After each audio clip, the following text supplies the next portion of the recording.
Hello, Dr. Vinita. Welcome to my aesthetic talk show. And it was lovely having you here. So this is my talk show in which I'll be, interviewing बहुत सारे experts को, aesthetic experts को interview करूँगी. We will be talking about various treatments, their journey, how aesthetics is evolving, time के साथ साथ कैसे बढ़ रहा है, and so many things. So thank you for. Thank you. Yeah, thank you so much, Bhavna, for having me on your show. This is a wonderful initiative, and I look forward to having wonderful conversation with you. Okay, thank you so much. Thank you. So before I begin, I would, give a brief introduction so that viewers will know more about you. So Dr. Vinita Sharma, she is highly accomplished aesthetic physician, international speaker, and a trainer of different procedures in the field of aesthetic medicine. She has two wonderful grown-up kids. Her husband is an engineer and works at Intel. Her daughter is an AI scientist. Wow. And son is a second year student of maths and CS of UC San Diego. She holds a Bachelor of Medicine and Bachelor of Surgery degree, postgraduate diploma in clinical dermatology from Bart in London, UK, and diploma in clinical dermatology from Cardiff. And you have been into clinical research for past 10 years and have been practicing aesthetic medicine since last 15 years. So Dr. Sharma has further enriched her skill set by completing 10K Women Entrepreneurship Program and Finance for Growth Program through the Indian Institute of Management, a testament to her commitment to merging medical expertise with financial acumen. So that's really a great achievement. I congratulate you on this. Thank you. She has been honored with the FKCCI Professional Women Award. So what is this? Can you just give it a brief description on this? Yeah, so basically, as all of us who are into independent practice, we are all women entrepreneurs. So, Karnataka Federation of Commerce, they select few women who have founded their own companies and who are pursuing their field in different ways. So basically, because I have founded my company, Dermatology Healthcare Private Limited, and I am into not only practicing aesthetics, I also develop few skincare products.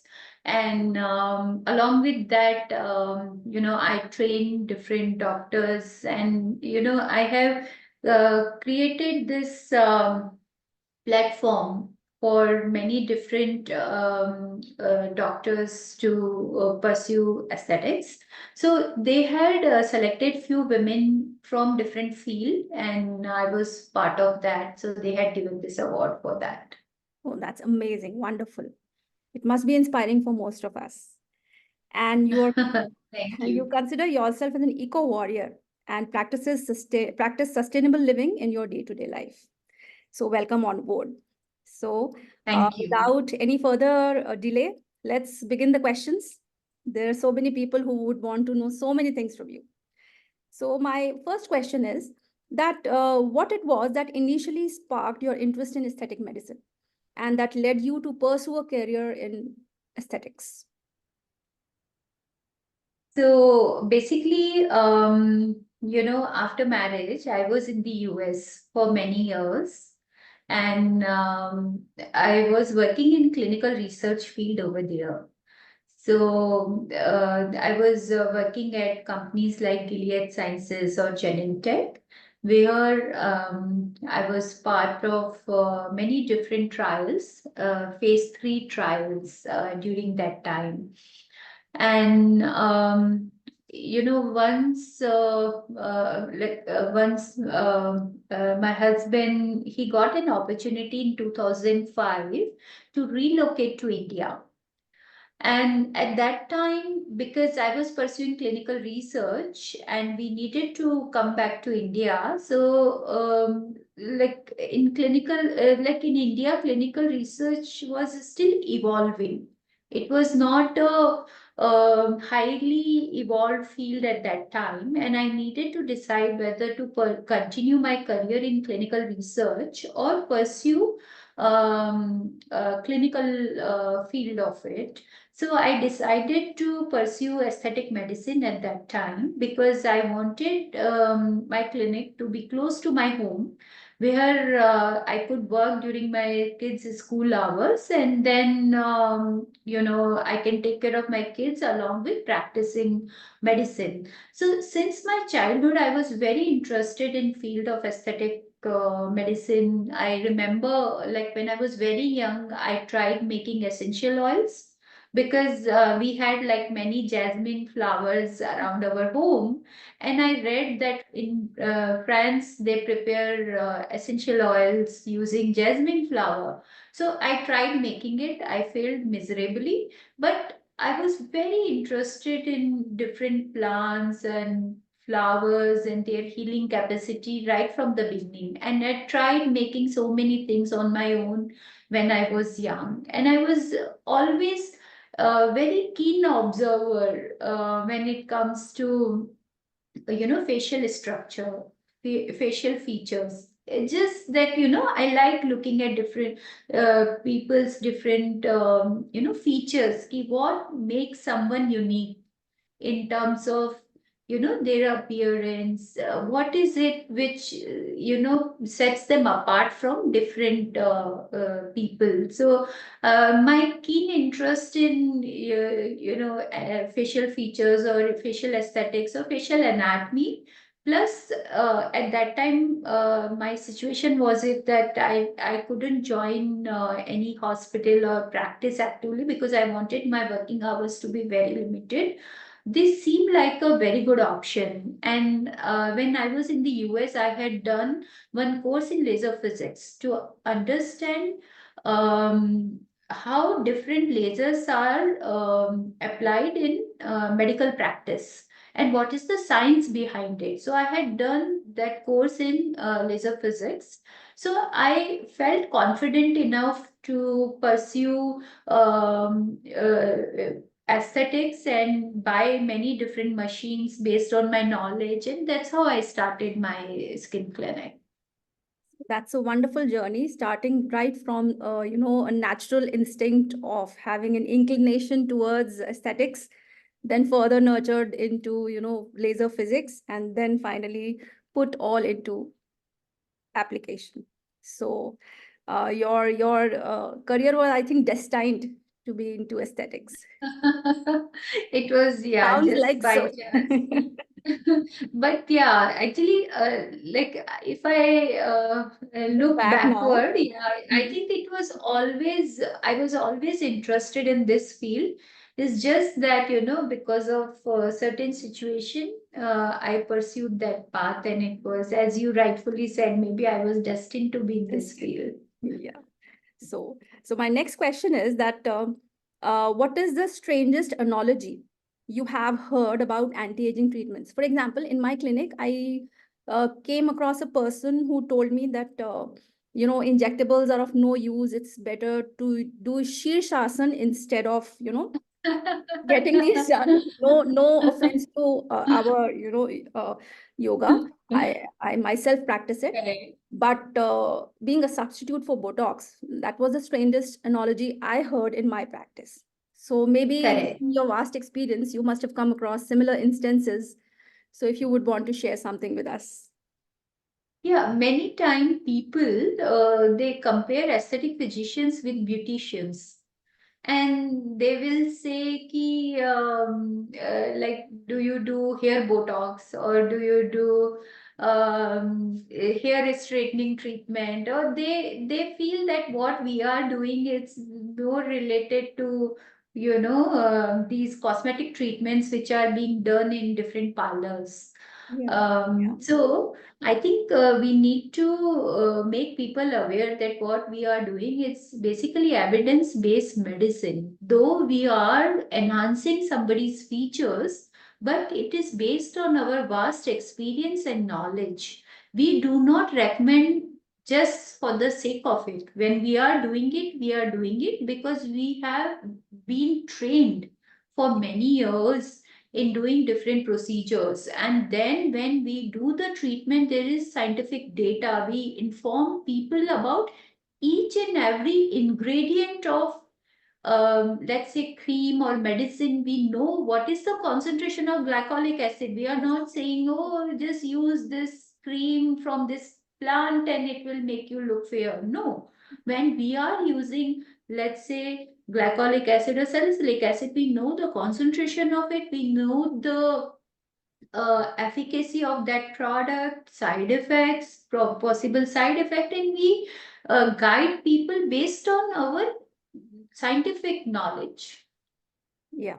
So, Also, this so is that scientific knowledge with medical expertise also. This is, correct. completely Yeah, altogether expert field. It's so we need yeah, to make people aware about it. yes.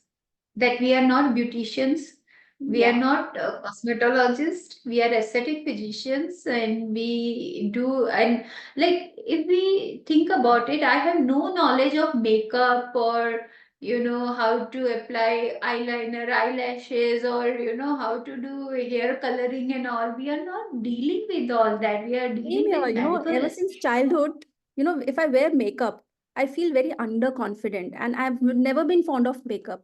And similarly, when I see in my practice individuals coming for treatments, they are also not very fond of makeup. That is one thing which is aesthetic. very common, among Yeah, we give people confidence to face the world without putting all these layers. We yeah, make them, we give that confidence to be their best self. They don't have to hide behind any layer of makeup. yeah. So now what is the most challenging aspect of being an aesthetic practitioner, aesthetic physician? Um, So basically, many of the clients, when they are coming to us, they are healthy individuals. hmm, They are not sick, but they are here to enhance their features. And many times they may have unrealistic expectations.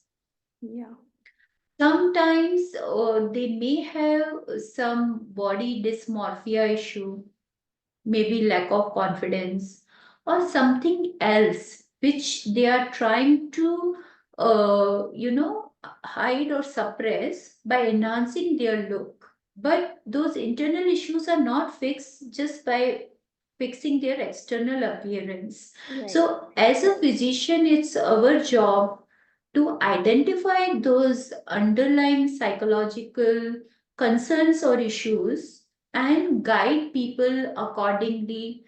We are not marketeers, we are not sellers that, oh, we have to achieve this much revenue and we have to sell this procedure. No, we have to treat like internally as well as externally, and many time meeting with those unrealistic expectations or taking care of those underlying issues Yeah, can be very challenging, and many times we may have unmet expectations, or we might refuse doing the treatment, certain treatment, if we feel that um, this is not the right treatment for them, though they come asking for it.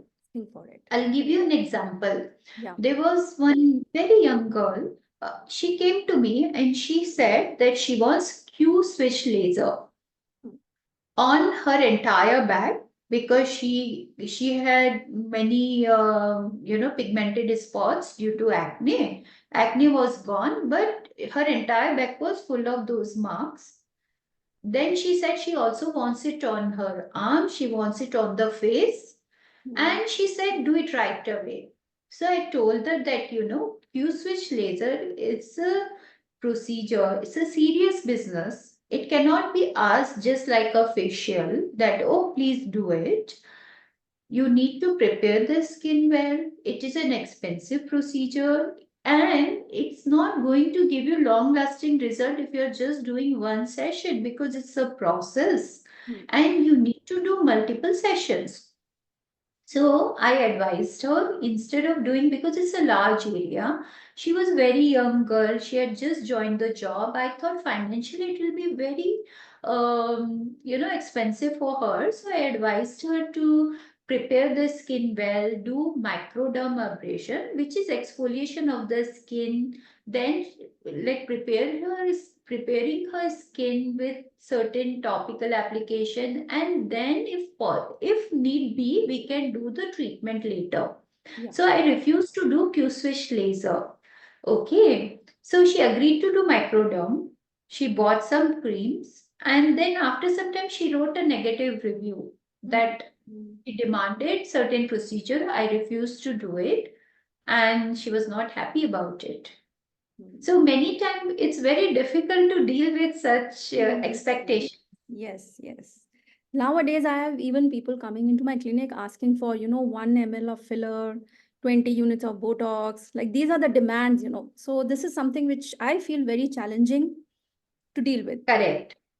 Correct. Yeah, because we cannot just do the treatment because somebody is asking for it, because we are trained to have certain criteria to see whether or not that treatment will look good as a whole, not just one treatment. Okay, just enhancing the lip. Many times I get requests, oh, doctor, give me very good pouty lips. Hmm. But if they have a thin face Hmm. and they have like big pouty lips, it doesn't look good. The Yeah. treatment has to look good as a whole.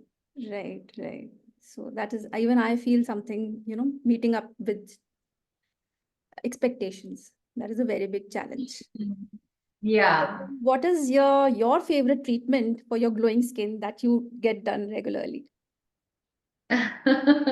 Yeah, so I'm very big fan of PRP or GFC, growth factor concentrate, because everything is coming from our own body, and there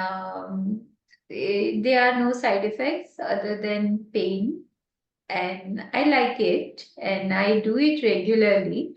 Only thing is, for me, then bruising is a big challenge because we have to see our clients on daily basis, right? So I have to find suitable time when I have time for downtime, and then I like to do it. Time. Yes. I do PRPs or GFCs time to time. I do it for my hair also. Yeah. So that was interesting. Time for downtime. Okay, so Yeah. let's make this a little interesting. So let's imagine one of the celebrities is coming to your clinic for their, skin and face treatments. So what would your advice be to these celebrities if they land up in your clinic? Katrina Kaif. Yeah, so I feel that Katrina Kaif, she used to look very nice before she started doing fillers. Yeah. Somehow, I feel that, her lips are like, they're not suiting her overall face Even the now cheeks, after doing the the fillers. smile is a bit restricted. It looks a little restricted. Correct. Correct. Yeah. And she used to look very nice. And, I feel that maybe it could have been subtle rather than having, too big. Yeah. Kareena Kapoor. So Kareena Kapoor is somebody who doesn't shy away from showing her real skin, and she's like women of substance, and she always, talks very passionately about being herself, and she discusses her own journey as a mother, and like I respect her for being honest, and overall I think she looks good, and like I like her current self also. So So nothing much to be yeah, done here. Then yeah. Alia Bhatt. So Alia Bhatt, she naturally looks good, and she was, though she had these tear trough earlier, but Earlier. even with that tear trough, she looked very nice. Because facial Now, structure is thin, no, that's why. yeah, yeah. So I liked her without any procedures earlier, but I'm not sure currently if she has done something. But we can see that like her tear troughs are gone, On facial everything, yeah, structure that has changed. yeah. I can see some changes, and it takes away that beauty of subtle imperfections. So I feel that So maybe maybe if it's she has gotten anything done, it has been done perfectly, I guess. Yeah. Or maybe So just a little bit of weight gain also. yeah. Could have So, been. but Fine. but yeah, overall she looks good. Good. Rakhi Sawant. Oh my God, like she now looks quite artificial. It's difficult to recognize her anymore, actually. Yeah. Lips are too big. She has changed her facial structure. I feel that, maybe she can save money by doing less rather than more. Sometimes less is more. Yes. Okay. Madhuri Dixit. I really like the way Madhuri Dixit maintains herself. Overall, she has this elegance, and Yeah. though we can see that she has done many procedures, but Yes. overall she looks very nice, and she not only has perfect, skin or facial structure. Her overall posture, if we see Posture. her spine Posture. is straight, Yeah. she has maintained her health so well. So beauty is not just skin deep. It's all about like It's an health, overall thing. internal health also. And we can see that she has maintained herself very well. Yeah. So I would give 10 on 10 to Madhuri Dixit. Great. Fine. So if you were to train some new aesthetic practitioners, what is the one treatment, one go-to treatment that you can help them achieve expertise in? So basically, I have been doing injectables ever since I started my clinic, and I'm very, fond of doing injectables, but in a way where nobody can recognize. Yes, naturally. I, if somebody is able to tell you that, oh, you have done something, that means I have not done my job Good job. Yeah. well. So I always try to do it in a very subtle way. I always tell people that, we have to show our age, but we have to show our optimum self. Optimum. So Yes. rather than doing perfectly, rather than doing 100%, I always do subtle corrections. So I always like to do it in a way where nobody can say that someone has done something. So, but yeah, Botox and fillers, they are my most favorite procedures, because the kind of changes we can bring with injectables, we are not able to do with anything It's else. unmatched, unparalleled, approach. Yeah. Correct. Yeah. Okay, so great. But then how do you deal with the, patients or clients coming with the, who would want an overdone look? How do you manage that, Because I learned my very lesson, Bhavna. good.